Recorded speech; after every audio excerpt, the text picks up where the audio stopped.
So we've went over most of the file security issues and techniques that we can do with the htaccess file. We can also implement password protected directories, and if you have cPanel or another good hosting panel, there's usually an area where you can password protect your directories. So that's just an added layer of security.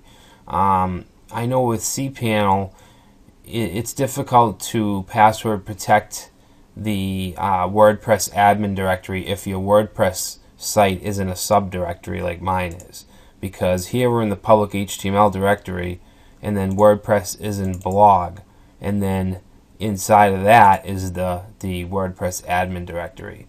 So let's pretend that the WordPress is installed in our root in public HTML, where it usually would be. So I'm going to create a new folder called admin, and this is for not only WordPress but any kind of CMS or platform where you have a secure admin area. And in here I'm just going to put an index.html file which just says this is the admin area. Alright, so I'm going to drag that in there, and now let's try to go to that /admin.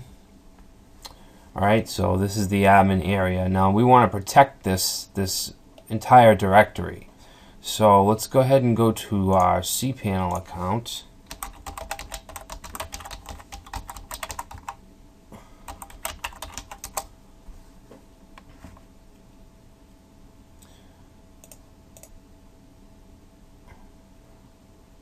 Alright, so if you have cPanel, you should have some kind of layout like this.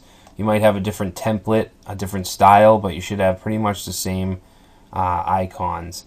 So if we go down to security, we have this icon, this password protect directories. We want to click on that, and then we want to open it at the root of techguystaging.com.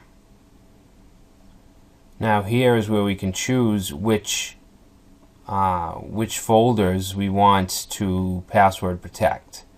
You can see I have a videos folder and a files folder that are protected. We want to protect our admin folder, so if we just click on admin, we get this input area. So password protect this directory.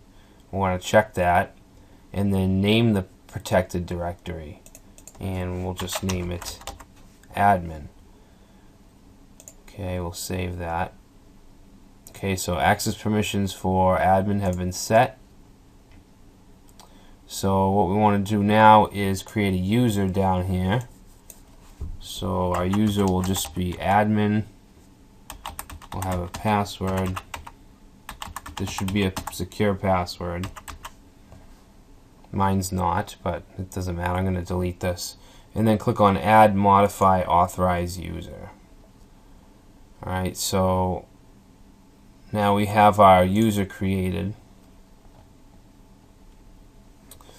And down here we can see all of our authorized users for this area, for this admin area.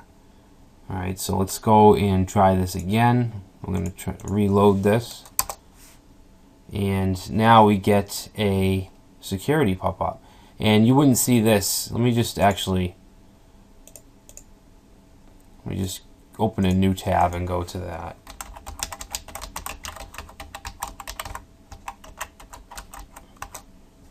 Alright, so now our password, our username is admin, and our password, and then it proceeds to let us go to the admin site, the admin area.